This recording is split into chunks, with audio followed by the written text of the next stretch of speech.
Hello friends, कैसे हैं आप सभी। उम्मीद करता हूं आप अच्छे होंगे, स्वस्थ होंगे, व्यस्त होंगे। मेरा नाम है अभिषेक। जैसा कि आप जानते हैं, हम कक्षा 12वीं इतिहास विषय पर चर्चा कर रहे हैं, जिसका अध्याय है विचारक, विश्वास, इमारतें, सांस्कृतिक विकास 600 ईसा पूर्व से 600 ईस्वी। इससे पहले मैंने पार्ट 1 पार्ट 2 अपलोड कर दिए हैं, जिसमें मैंने आपको कुछ कॉन्सेप्ट समझाए थे, इसके कुछ टॉपिक्स इसके हमने चर्चा की थी उसको।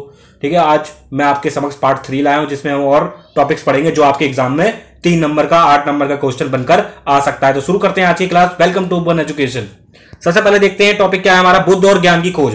हमें क्या क्या पढ़ना है, बुद्ध और ज्ञान की खोज के बारे में पढ़ेंगे। ठीक है, मैं ऐसे ही बता देता हूं आपको। सांची के स्तूप के बारे में पढ़ेंगे।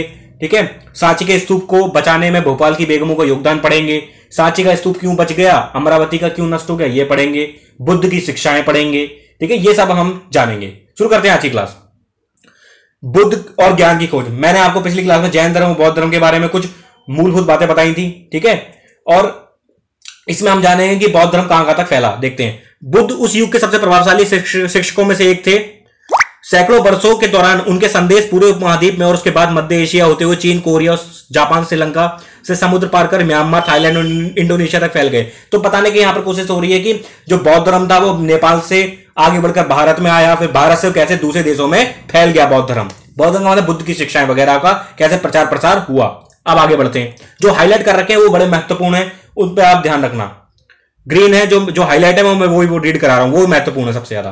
ठीक है, आगे। इन परंपराओं के अनुसार सिद्धार्थ, यानी बुद्ध के बारे में थोड़ी बातें हो रही हैं अब। सिद्धार्थ यानी बुद्ध के बचपन का नाम था। साक के कबीले के सरदार के बेटे थे वो। मैंने आपको पिछली क्लास में इसे एक्सप्लेन किया था बुद्ध के बारे में थोड़ा। ठीक है, फिर भी देख लेते हैं।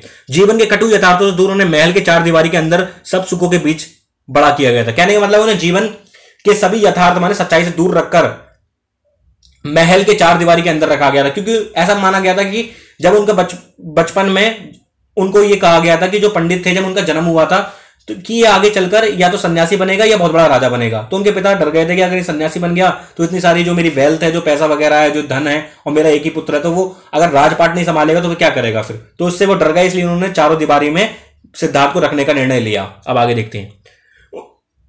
एक दिन उन्होंने का मतलब है सिद्धार्थ का, अपने रथकार को उन्हें शहर घुमाने के लिए मना लिया, और भारी दुनिया की उनकी पहली यात्रा काफी पीड़ादायक रही। कहने का मतलब है सिद्धार्थ जो थे वो 4 दीवारी के अंदर रह रहे थे महल की, तो उनके अंदर एक जिज्ञासा उत्पन्न हुई एक दिन कि उन्हें महल के बाहर जाना है। तो उन्होंने अपने रथकार को कहा, भाई मुझे शहर घुमाने ले चलो। तो बाहरी दुनिया को उन्होंने जब पहली बार देखा तो उनकी काफी पीड़ादायक रही पहली यात्रा। और सबसे पहले उन्होंने एक वृद्ध व्यक्ति को देखा, और फिर एक बीमार को देखा, और एक लाश को देखकर उन्हें गहरा सदमा पहुंचा। कि उन्होंने सबसे पहले एक वृद्ध व्यक्ति को देखा।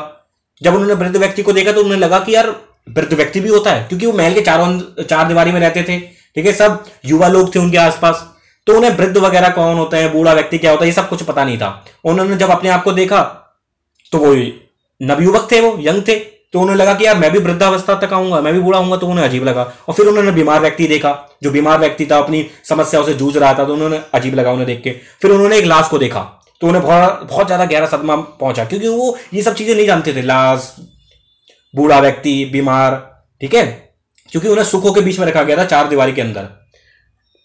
उसी क्षण उन्हें यह अनुभूति हुई कि मनुष्य के शरीर का क्षय और अंत निश्चित है। फिर तभी वो समझ गए कि मनुष्य का जो शरीर है, जो आज जो व्यक्ति जो आज मॉडर्न कह रहा हूं, जो युवा है, एक दिन उसका बुढ़ापा भी आना है उसके शरीर का। ठीक है, और वो अंत में मर जाना है उसे। तो उन्हें ये लगा, और मनुष्य के शरीर का क्षय अंत होना है। और उन्होंने ग्रह त्याग किए, सन्यासी को भी देखा जो उसे मानो बुढ़ापे, बीमारी और मृत्यु से कोई परेशानी नहीं थी। फिर उन्होंने ग्रह त्याग किए गए। ग्रह त्याग का मतलब होता घर से निकले एक सन्यासी को भी देखा, जिन्होंने घर बार छोड़ दिया अपना। और सन्यासी को उन्होंने देखा तो उन्हें लगा कि यार बुढ़ापे, बीमारी, मृत्यु से कोई दिक्कत नहीं है, इसे कोई परेशानी नहीं हो रही है।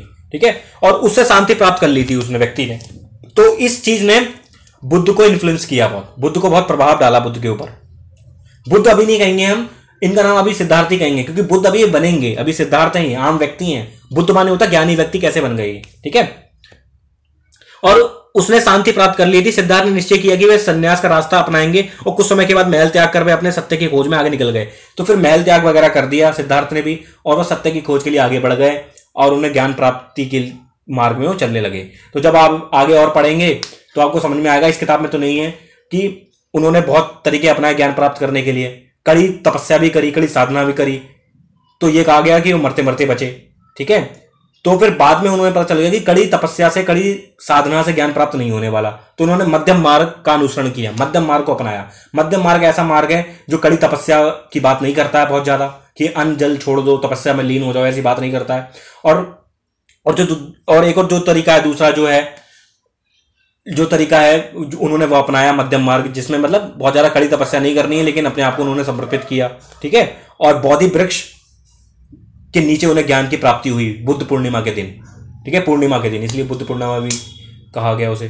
तो ये बात आप ध्यान रखना, ठीक है। और जो बोधि वृक्ष है बोधगया में है, जो बोधगया जो बिहार में है ना, वहां पर, तो याद रखना। आगे जहां इन्हें ज्ञान की प्राप्ति हुई थी।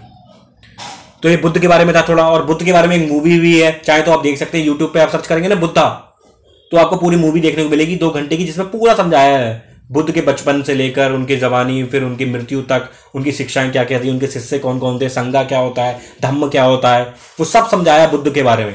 तो 2 घंटे की मूवी है, वो देखना, आपको काफी उसमें आपको क्या, आपकी जो अंडरस्टैंडिंग है वो काफी बिल्डअप होगी, ठीक है। बहुत अच्छे से बताई गई है मूवी, यूट्यूब पे डालना बुद्धा लिखकर, तो आपको देखने को मिलेगा, ठीक है। BU, ठीक है, DDHA, बुद्धा डालोगे तो आ जाएगा बुद्धा।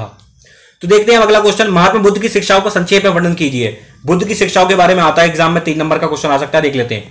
बुद्ध की शिक्षाएं निम्नलिखित हैं। विश्व अनित्य है और लगातार बदल रहा है, जो विश्व है वो लगातार बदल रहा है, और यह आत्मा विहीन है, आत्मा की बात नहीं करते बुद्ध। और क्योंकि यहां कुछ भी स्थायी शाश्वत नहीं है, क्योंकि जो संसार है उसका काम है परिवर्तन का, और यहाँ पे कुछ भी स्थायी नहीं है, शाश्वत नहीं है, यानी कि परमानेंट कुछ भी नहीं है, सब चेंज होना है। जो कल था वो आज नहीं है, जो आज है वो कल नहीं रहेगा, ठीक है, सब बदल रहा है तेजी से। इस क्षणभंगुर संसार में दुख मनुष्य के जीवन में अंतर्निहित तत्व है। क्षणभंगुर माने क्षण में बदलने वाला संसार में दुख जो है मनुष्य के जीवन में अंतर्निहित है। दुख तो रहेगा मनुष्य के जीवन में, ये बता रहे हैं, ठीक है, दुख है उसके जीवन में। फिर दुख से मुक्ति बताएंगे थोड़ा। मनुष्य घोर तपस्या और विषय शक्ति के बीच का मध्यम मार्ग अपनाकर संसार के दुखों से मुक्ति पा सकता है। कहने का मतलब यहां पर बुद्ध बता रहे हैं कि घोर तपस्या भी सही नहीं है, और विषय शक्ति का मतलब होता है किसी विषय के प्रति आसक्त हो जाना। जैसे बुद्ध थे, जब बुद्ध सिद्धार्थ थे तो इन्हें घर महल की 4 दीवारी के अंदर रखा गया था, इन्हें सारे ऐशो आराम सुख सुविधाओं से इन्हें क्या किया गया था, दिया गया था इनको। तो बुद्ध बोल रहे हैं ये भी ठीक नहीं है। विषय शक्ति माने ऐसा जीवन जीना बहुत ही अयासी वाला है, ऐश्वर्यपूर्ण। अयासी वो सब तो अच्छा नहीं है, ऐश्वर्यपूर्ण जीवन जी रहा है कोई व्यक्ति, बहुत ज्यादा सुखों में रह रहा है, तो वो भी ठीक नहीं है। और घोर तपस्या कर रहा है, वो भी ठीक नहीं है। तो उसके बीच का रास्ता क्या हो सकता है, तो वो अपनाने की बात करते हैं। संसार के दुखों से मुक्ति पा सकता है व्यक्ति अगर मध्यम मार्ग अपनाए। तो मध्यम मार्ग इंपॉर्टेंट है, मिड पाथ, तो ध्यान रखना, ठीक है, तो याद रखना इस बारे में। 5वां पॉइंट, बुद्ध ने ईश्वर के विषय में कुछ नहीं कहा। बुद्ध से पूछा गया ईश्वर होते हैं कि नहीं होते, तो बुद्ध ने कहा कि भाई ईश्वर के बारे में मुझे कुछ नहीं पता, ठीक है, ईश्वर के बारे में ना मैं कुछ कहना चाहता हूं, मैं तो अपना काम कर रहा हूं, वो कर रहा हूं बस। तो ईश्वर के विषय में उन्होंने कुछ नहीं कहा। बुद्ध ने राजाओं गृहपतियों को दयावान और आचारवान होने का परामर्श दिया।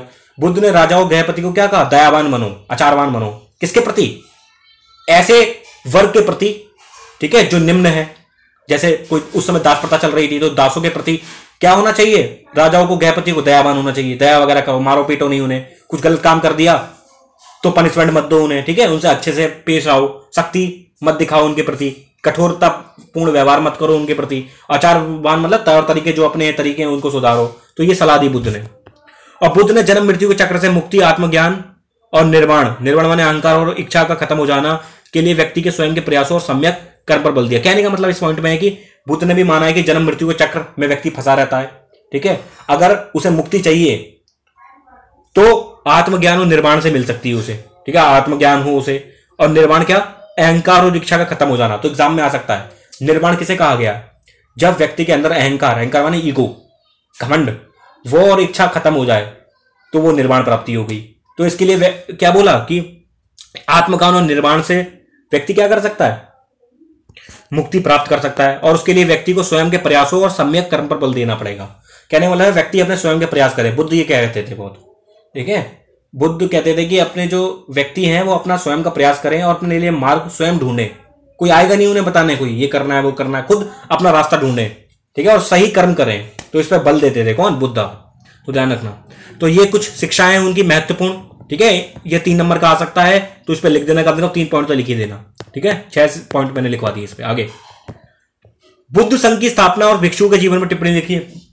संघा का बड़ा महत्व है बौद्ध धर्म में, ठीक है। संघा एक ऐसी जगह थी जहां पर भिक्षु वगैरह रहते थे। भिक्षु माने जो पुरुष हैं जिन्होंने घर बार छोड़ दिया है अपना, ठीक है, अब वो बौद्ध धर्म की सेवा में लग गए हैं, भिक्षु का रूप धारण कर, ठीक है, तो ध्यान रखना। सन्यासी कह सकते हो भिक्षुओं को, ठीक है, इस तरह। बौद्ध धर्म में सन्यासी शब्द नहीं चल रहा, तो भिक्षु शब्द चलता है, क्योंकि हर धर्म की अपनी शब्दावली होती है। ठीक है, तो भिक्षु शब्द चल रहा है इधर। भिक्षु जो है पुरुषों के लिए कहा जा रहा है। देख लेते क्या है संज्ञा, क्या है यहाँ पर संज्ञा महत्वपूर्ण है। यहाँ पर बुद्ध संघ की स्थापना क्यों की गई थी ये सब देख लेते हैं, और भिक्षु का जीवन कैसा होता था उसमें। सबसे पहले उद्देश्य, कोई भी चीज बनाई जाती है तो उसका उद्देश्य होता है, क्या है वो देखते हैं। महात्मा बुद्ध के शिष्यों द्वारा संघ की स्थापना की गई। जो बुद्ध के शिष्य थे उन्होंने संघ की स्थापना करी। संघ माने एक ऐसी जगह होगी जहां पे भिक्षु वगैरह रहेंगे, वहां पर जीवन अपना व्यतीत करेंगे और बौद्ध धर्म का प्रचार प्रसार करने का प्रयास करेंगे। बुद्ध की शिक्षाओं को आम जन तक पहुंचाएंगे, जो जनसाधारण लोग हैं उन तक बुद्ध की शिक्षाओं को पहुंचाएंगे। और इसका उद्देश्य धर्म का प्रचार करना था। बौद्ध धर्म का प्रचार करेंगे, प्रसार करेंगे, उसे आगे तक बढ़ाएंगे। जीवन, संघ में रहने वाला सादा जीवन व्यतीत करता था, और जो संघ में रहेगा वो सादा जीवन जिएगा। ठीक है, उनके पास आवश्यक वस्तुओं के अतिरिक्त कुछ नहीं होता था, और संघ में जो रहेगा वो आवश्यक वस्तुओं का प्रयोग करेगा। आवश्यक वस्तु माने जो जीवन जीने के लिए जरूरी है, पर्याप्त वस्तुएं, बस ये नहीं कि बेशुमार वस्तुएं रखी उसके उसमें, ऐसा कुछ नहीं हुआ। और दान पर निर्भर रहने के कारण उन्हें भिक्षु कहा जाता था। और ये जो भी व्यक्ति संघ में रहेंगे ये दान पर निर्भर रहेंगे। ये नहीं कि अपनी किचन बना लिए इन्होंने, ये मनपसंद बना रहे हैं खाना, जो मन कर रहा है आज ये खाएंगे कल वो खाएंगे, ऐसा नहीं चलेगा कुछ भी। यहां पर जो भोजन आपको प्राप्त करना है वो दान से प्राप्त करना है। दान मांगेंगे हम गाँव में जा जाके। ठीक है, जो पिक्चरों में दिखाते थे ना भिक्षान देवी वगैरह दिखाते थे कि जो सन्यासी आ गए, जो फकीर आ गए वो दान मांग रहे हैं, तो दान आप मांगेंगे गाँव से और वो कलेक्ट करके लाएंगे। दान चाहे आप वो उसमें खाना मिल जाए आपको, या फिर कुछ रॉ मटेरियल मिल जाए, कच्चा मिल जाए, जैसे चावल दे दिया किसी ने, ठीक है, किसी ने गेहूं दे दिया, कुछ और दे दिया, तो वो उसको आप प्रयोग करेंगे। ठीक है, तो निर्भर रहने के कारण उन्हें भिक्षु कहा जाता था, तो याद रखना इस बारे में। ठीक है, दान पर निर्भर थे और उन्हें भिक्षु कहा जाता था। और जो भी दान मिलेगा ये अपने सहयोगियों के साथ मिलकर बांटेंगे। ये नहीं कुछ भी मिल गया एक व्यक्ति को तो वो चुपचाप खा ले अकेले अकेले, कि बाकी को ना पता चल जाए। ठीक है, जैसे लंच वगैरह खाते थे ना स्कूलों में जाके, कि कुछ अच्छी चीज ले गए बना के आज सुबह सुबह, तो लंच कर लेते हैं पहले ही फटाफट, ताकि अपने बगल वाले को ना पता चल जाए तो उसको तो खा लेते हैं फटाफट। तो वैसी बात यहाँ पर भी है। यहाँ पर लेकिन आपको अपने सहयोगी के साथ, अपने साथी के साथ मिल बांट कर खाना होगा। सामूहिकता का भाव है इधर, इधर व्यक्तिगता का भाव नहीं है कि सब कुछ पर्सनल कुछ नहीं है इधर, कि मेरा, मैं, मुझ में, ऐसा कुछ नहीं है। सबके साथ खाना है इधर। ठीक है, तो याद रखना। और नियम है संघ के, जैसे हॉस्टल से तुलना कर सकते हैं हम थोड़ी थोड़ी समझने के लिए, एग्जैक्ट तो नहीं कर रहे हम। जैसे हॉस्टल में आप जाएं रहने के लिए वगैरह, ठीक है, तो आपकी घर की नहीं चलेगी ना। घर पे आपका उठने का समय है 9 बजे 8 बजे, तो आप कहें हमें भी उधर ऐसे ही उठना है। वहाँ के भाई नियम है, उस नियम को आपको फॉलो करना पड़ेगा, नहीं तो आप हॉस्टल छोड़ के जा सकते हैं। ठीक है, तो याद रखना इस बारे में। तो जहाँ हम जाते हैं तो उसके नियम हमें फॉलो करने होते हैं, जो भी उसका नियम है। जो भी खाना मिल रहा है आपको वहाँ में, तो ये खाना था यार, ये मिल रहा है इधर, ऐसा कुछ नहीं। जो वहाँ पे मिलेगा, जो रूल्स एंड रेगुलेशन है वहाँ के, जो नियम है, उसका पालन करना ही होगा सबको। तो वही वाली बात है, संघ में ऐसा करना होता था। आगे तीसरा, सदस्यता कैसे मिलती थी, इसकी मेंबरशिप कैसे मिलती थी, कौन कौन इसमें प्रवेश पा सकता था, देखते। प्रारंभ में संघ में केवल पुरुष थे, परंतु बाद में आनंद के आग्रह पर बुद्ध ने महिलाओं को शामिल करने की अनुमति दी। शुरुआत में जो थे संघ में से पुरुष जाते थे, लेकिन आनंद कौन थे? आनंद जो थे बुद्ध के प्रिय शिष्य थे, तो आनंद ने आग्रह किया कि महिलाओं को भी शामिल करना चाहिए इसमें, और बुद्ध ने अनुमति दे दी। बुद्ध की उपमाता महाप्रजापति गौतमी संघ में पहली भिक्षुनी थी, और सबसे पहली जो महिला शामिल हुई संघ में उनका नाम था उपमाता महाप्रजापति गौतमी। जैसे कि आपको पता है बुद्ध का जब जन्म हुआ था तो इनके जन्म के बाद ही इनकी माता जो थी माया देवी, उनकी मृत्यु हो गई थी, तो इनकी दूसरी माता जो थी महाप्रजापति गौतमी ने इनका लालन पालन पोषण बचपन में किया था, तो पहली भिक्षुनी बनी थी। ठीक है, और संघ में आने वाली स्त्रियां संघ की उपदेशिका बन गई। जो भी संघ में आती थी, जो स्त्रियां थी, वो उपदेशिका बन गई। उपदेशिका माने जो बुद्ध की शिक्षाएं हैं, जो बौद्ध धर्म का प्रचार प्रसार ये भी करेंगी, अब बुद्ध की शिक्षाएं जन जन तक पहुंचाएंगी, तो इन्होंने ये कार्यभार संभाला। बाद में थेरी बनी है, जो उपदेशिकाएं थी बाद में थेरी बन गई। ठीक है, ध्यान रखना। थेरी का मतलब क्या है यहाँ पर? थेरी बन गई अर्थात निर्वाण प्राप्त करने वाली महिलाएं बन गई। निर्वाण प्राप्त कर लिया इन महिलाओं ने। ठीक है, थेरी के पूछ लिया आपसे, थेरी क्या होता है? थेरी उन महिलाओं का आ गया जिन्होंने क्या करा गया, जिन्होंने निर्वाण प्राप्त कर लिया। अब चौथा पॉइंट देखते हैं, समानता का व्यवहार था संघ में। बुद्ध के अनुयायी कई सामाजिक वर्गों से आए थे, जैसे राजा, धनवान, गृहपति, सामान्य जन, कर्मकार, दास, शिल्पी, सभी शामिल थे, और सभी के साथ समानता का व्यवहार होता था। बौद्ध धर्म में एक चीज बहुत महत्वपूर्ण है, समानता। याद रखना, बौद्ध धर्म प्राचीन भारत की हम बात कर रहे हैं तो उस समय भी हमें समानता देखने को मिल रही है बौद्ध धर्म में। याद रखना, बुद्ध ने बहुत बात की है समानता की, इक्वलिटी। ठीक है, और संघ में निर्णय सहमति से होते थे, और संघ में जो निर्णय होने वो सहमति से होते थे। पहले सहमति बनाने की कोशिश की जाती है, अगर कोई निर्णय लेना है, अगर 10-12 लोग हैं संघ में, एग्जाम्पल दे रहा हूं छोटा, ठीक है, तो उसमें क्या कर रहे हैं, सहमति बनाने का प्रयास कर रहे हैं, और सहमति ना होने पर फिर क्या कर रहे हैं, मतदान द्वारा निर्णय लेते हैं। कि सहमति नहीं बन पा रही है तो क्या कर रहे हैं, मतदान द्वारा निर्णय ले रहे हैं कि क्या करना चाहिए क्या नहीं करना चाहिए। आगे बढ़ते हैं, ठीक है। तो समानता की बात हमने कर ली, बुद्ध धर्म में हम देखने को मिलता था। ये देख सकते हैं आप। अब स्तूप के बारे में हम थोड़ी चर्चा करेंगे, स्तूप क्यों और कैसे बनाए जाते थे, चर्चा कीजिए। सबसे पहले स्तूप देख लो, ये स्तूप है, क्या है ये स्तूप। जैसे मंदिर हिंदू धर्म से संबंधित है, वैसे स्तूप जो है बौद्ध धर्म से संबंधित है। देख लेते हैं थोड़ा, ठीक है, इसको थोड़ा देख लेते हैं। क्या हो गया यार, एक मिनट, है ना।